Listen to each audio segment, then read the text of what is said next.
guess what, dude? In that last couple of weeks, I've gotten busy with other things and just kind of a little bit overwhelmed. However, I did finish up spinning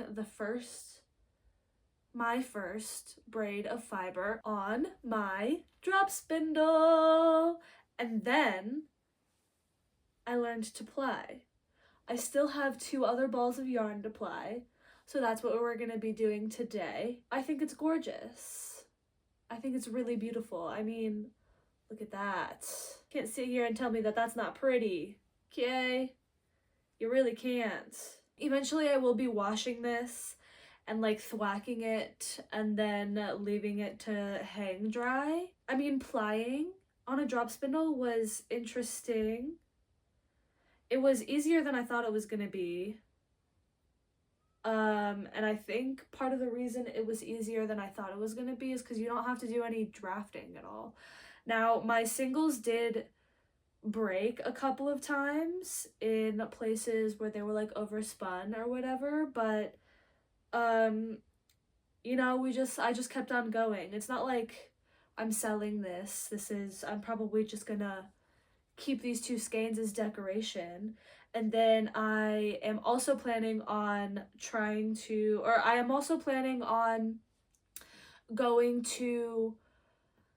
Lowe's and getting some PVC pipes so I can make a nitty knotty, because I'm not buying a wooden nitty knotty right now. And I can make one cheaper with stuff that is available to me. So I'm gonna be doing that. My 2 balls that I'll be plying from, hopefully they're not too uneven in length because that would be unfortunate. But it's actually really easy to ply. The tutorial I used said that you can make a slip knot and just slip that onto the hook of your drop spindle, like so. Slip knot, stick that on, tighten it up, and then I was holding it like this, and then you just kind of have to remember to spin these. I spun them clockwise, so to ply you need to spin the drop spindle counterclockwise. Let the spin just like go up and let the twist happen. It's really cool. Boom, there's yarn, you know? Hold on. This was on the floor. That's not very conducive to having cats that love to play with string. Yeah, the plying process is also a lot faster than I thought it was gonna be, especially because like the spinning process took, I mean, actually spinning it doesn't actually take that long. It is like, I was definitely spinning over the process of like weeks, but see, it's a little weird right there. But like, I'm not striving for perfection at all when it comes to these skeins that I'm making. I'm just trying to get it done, because at this point in my spinning journey, having a finished thing, and even though there are like mistakes in it, is going to be more valuable to me than like trying to make everything, every part of it like perfect and correct, and whatever that even means. That's one of my favorite things about fiber arts, is that for some reason it didn't click in my head that like, I don't know, it's just forced me to learn to like accept mistakes and like accept that trial and error includes error, and then learning from those errors. I feel like in these past few years that I've been doing fiber arts and crafting and stuff, I've learned a lot of like really good just life lessons, and I've become a better person because of it. Yeah, I am going to finish plying this, and then I will catch you when I'm done. And I'll show you like how I got the finished yarn off the spindle, and I'm probably gonna, I don't know, watch a movie or something in between. This is great movie watching weather. Okay, so this literally, it took about an hour to ply, and this is a full, obviously a very full spindle. So to take it off the spindle, if you don't mind, I'm gonna use this stool that was needle pointed on the top there. I'm sure my great grandma did that. And I'm just gonna unwind around here, if that makes any sense at all. I have done it before when I made my singles where I like unspun it around my hand right here. That didn't really work out crazy well. I needed something that was gonna be easy to get the skein off of. And again, this is just so that I can make it into like a thing so that I can wash it and thwack it and let it dry. And then I'm gonna make the nitty naughty and make full skeins for me to look at. So what I'm gonna do here is just go around like that and let the yarn all come off. The fact that humans developed the ability to use tools and then developed these tools. I mean, a drop spindle is such a primitive tool. A spindle in general is just such a primitive tool, and the fact that like the original way that people spun thread in order to weave thread in order to make fabric to protect ourselves from outside, it's just, ugh, it's incredible. I have really liked the process of learning to spin my first couple of skeins of yarn. Like, it's insane. It's so crazy. And I'm proud of myself for actually finishing this, because maybe this is not like a finished piece, a finished garment, but this is like my first hand spun. And I'm really excited to see where hand spinning can take me. I mean, I've been watching videos. Maybe eventually, if I get into it enough, if I do enough spinning on my spindle, I would get like a wheel, but even that would come with a learning curve. I don't know. I am a spinster in the making. And I'm not ashamed to say that. If you look up the etymology of the word spinster, it literally means a woman who is not married or hasn't been married yet, that spins yarn all day on their spinning wheel. And the reason that a spinster could live on her own was because she had a tool that let her produce enough of a product to sell that she could live on her own. This is Tiny, by the way. She's a full-grown little kitty. She's completely kitten-sized, but she's so feisty. Get in there.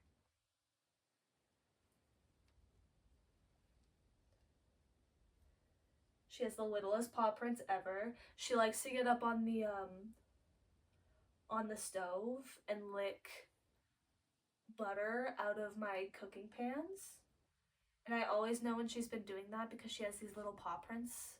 She leaves her little greasy paw prints on my kitchen stove. Now that I've got this whole skein unwound, I need to find the beginning. Just gonna cut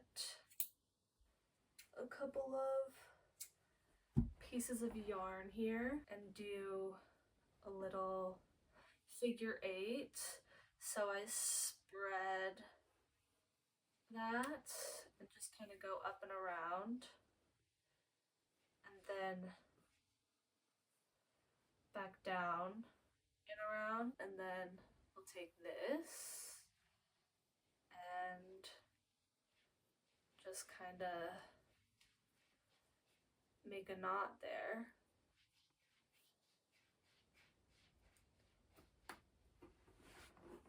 And then I'm gonna do that again with my second. Yee! Look at her! She's so pretty. Look at them, they're twins. Twins.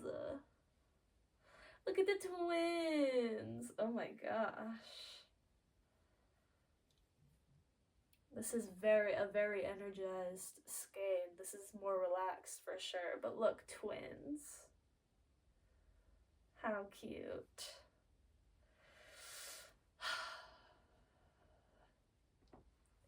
Twins.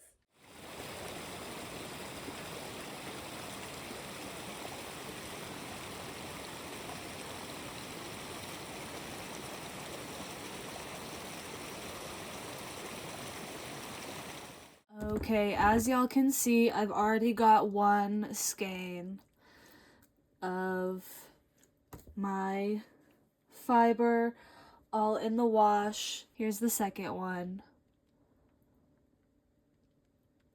So I'm washing and then I'm gonna thwack these a little bit, and then hang them up to dry. And then when they're dry, I will wind them onto a nitty knotty into real skeins. Yay! Just gonna get that in there. Let it soak up all the soapy water. Try to keep the two separate so they don't get even real tangled up, you know.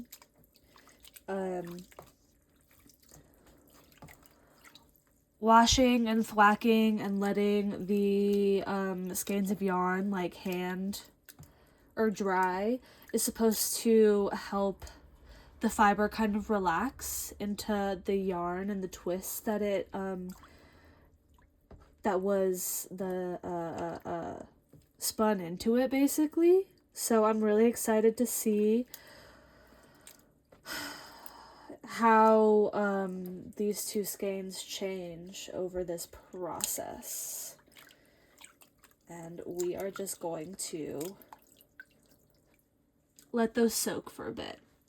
Okay, so I am in my bathroom. Obviously, I have washed and rinsed and squeezed the water out of my two skeins. And now I'm gonna thwack it just to see what happens, honestly. I read a little bit about on my phone about like what thwacking does. And I'm gonna be hitting basically the skein of yarn against the edge of the bathtub. And it's supposed to kind of make things fluffier. I don't know. I just want to see how it will turn out doing this. This is the first, obviously, I've said this like a million times in this video. This is the first, you know, yarn I've ever made. So, I'm gonna see what happens. I'm just gonna do it twice on each and kind of move it around. I don't want to do it too much. Hey. Okay, so I am about ready to go outside and like soak in some sun because it is such a gorgeous day outside. It's about 3 o'clock. And while I'm outside, one of the things I want to do outside is wind my skeins up, but I need to finish making this nitty knotty. So basically what a nitty knotty is like a tool where when you're done spinning your yarn, you wind it onto a nitty knotty and then you can make skeins and like wash those skeins, dry those skeins, whatever. So it is something that looks kind of like this. I have 2 more pieces of PVC pipe. That is so hard to say. And they basically, I need to cut them both in half. So I'm downstairs at this workbench. There are saws behind them. And I'm gonna see if I can use them without hurting myself. But I need to cut these in half. They are not exactly the same length because I did find these in the like, don't tell my boss, but these are from my place of work. Okay, so I'm gonna cut these in half and then basically stick both ends into right there and right there, and then they'll stick out at like a 90-degree angle to from each other, like this way and then this way. And then I'll be able to wind my skeins up onto a nitty knotty. So, with that being said, I'm gonna measure these and then get to cutting. Okay? Okay, that literally took like 2 minutes, but here she is in all her glory. My new nitty knotty. I'm really excited to skein my spinning up. So, I'll meet y'all outside of my backyard. I'm not sure whether or not. Oh my god, everyone's yelling. Hey.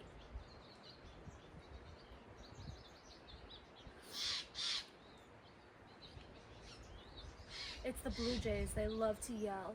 And I'm not sure whether it's like a good idea to wind it onto here from here, but I'm not winding it into a ball first. I'm just gonna like stretch it around my legs and see what happens.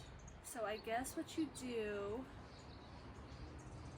is you kind of wind it like this and hold it and go over, under, over, under.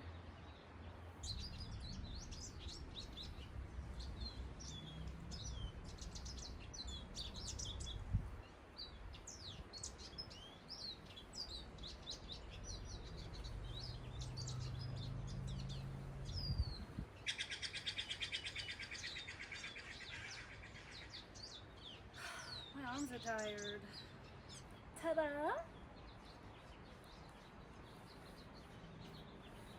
And then these ties, I'm basically gonna do the exact same thing with the figure 8 through the skein.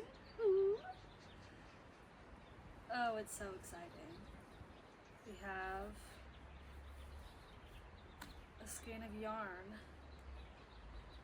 like that.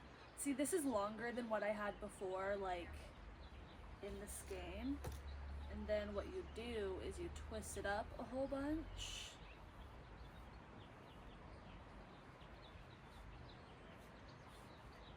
And then you let it twist back in on itself.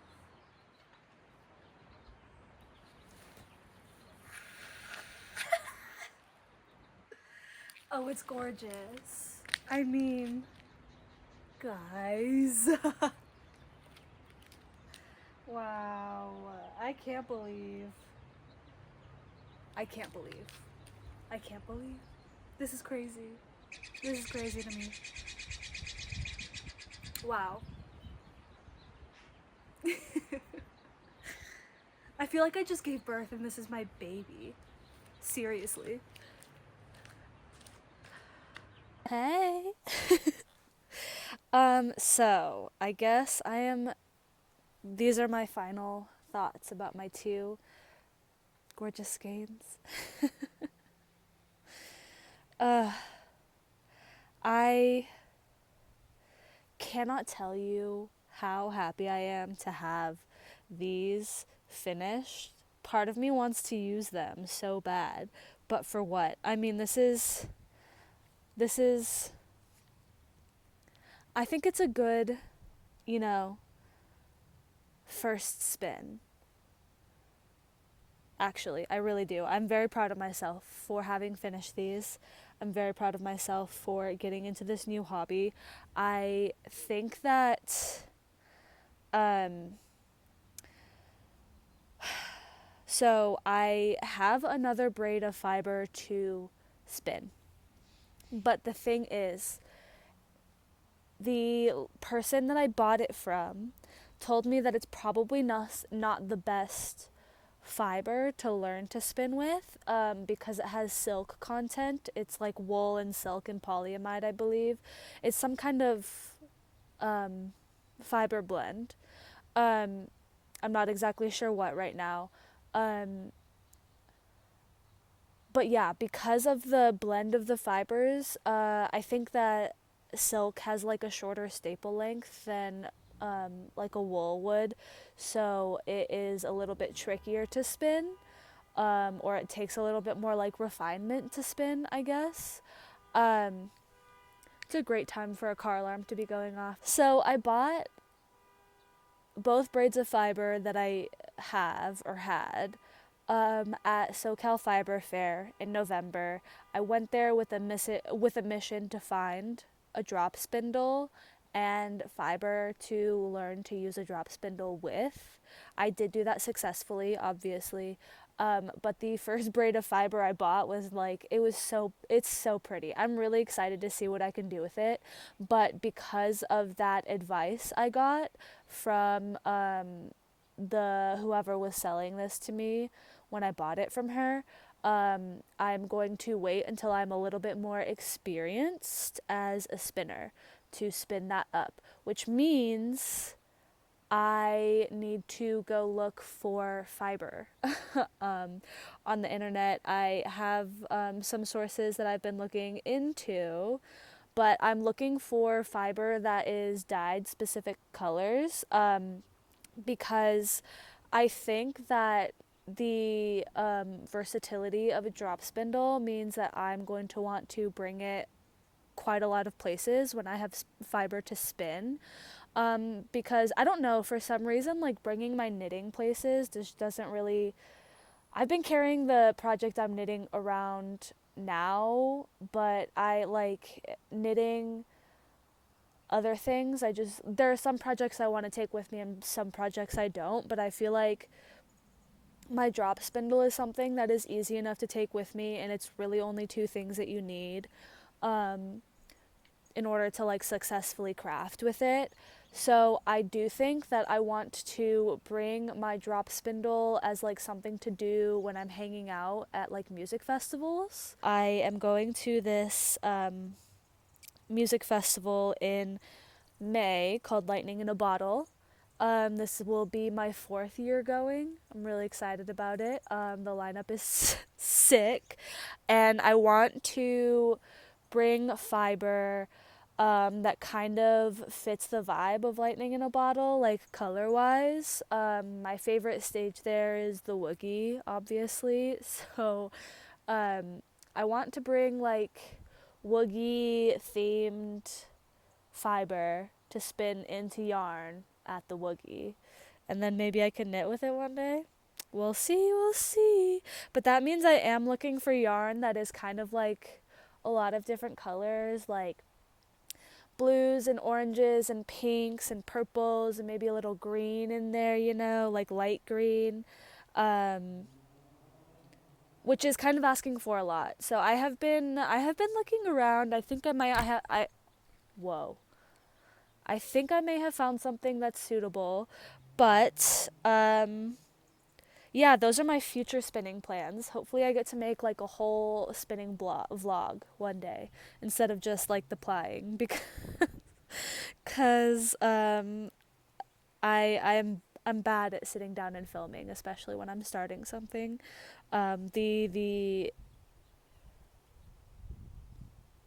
The admin that comes with like actually making content and like planning what I'm going to film and when just takes away from a lot of the fun of like a spontaneous cast on or a spontaneous like start of a project. That's one of the things that I really do like best, is like the very beginning when I get to start. The finishing is the harder part for sure. So yeah, if you have any like recommendations for fun fiber shops, send them my way. And if you've made it this far in this video, thank you. Thank you for watching. Thanks for hanging out with me. I have really enjoyed hanging out with you. I hope you'll come back. Oh, it's 5 o'clock. Bum, bum, bum, bum. There's a church up here, and they have like a big bell system or some kind of speaker that chimes at noon and 5, and maybe at some point in the morning as well, but I haven't heard it in the morning in a long time. Anyways, yeah, thanks for listening. Bye. Hi, how are you? Happy Whip Wednesday. I'm knitting on currently the only, Jesus.